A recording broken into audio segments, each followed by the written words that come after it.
Informasi berikut datang dari Balai Besar Pengawas Obat dan Makanan Manado yang melakukan sidak di sejumlah titik penjual makanan takjil di kota Manado. Dalam sidak tersebut, tim BB POM tidak menemukan adanya zat berbahaya. Untuk melakukan pengawasan terhadap penjualan makanan berbuka puasa atau takjil, Balai Besar Pengawas Obat dan Makanan melakukan inspeksi mendadak di sejumlah titik penjualan takjil di kota Manado. Menurut Ketua Tim Pengawasan Pangan BB POM Manado, Wibisono Isworo, pengawasan makanan ini untuk memberikan rasa aman kepada masyarakat kota Manado dalam mengonsumsi makanan yang bebas dari kandungan zat berbahaya. Dari beberapa macam takjil yang kita sampling, 47 sampel itu dari hasil itu seluruhnya dari hasil uji negatif. Tidak ditemukan bahan berbahaya.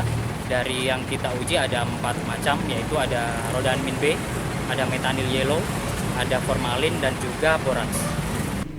Dalam sidak tersebut, tim pengawasan BB POM mengambil 73 sampel makanan takjil untuk dilakukan uji klinis. Dari hasil uji klinis, tim tidak menemukan adanya kandungan zat yang berbahaya seperti boraks, formalin, rodamin B, dan metanil yellow. Eka Putra, Kawanua TV.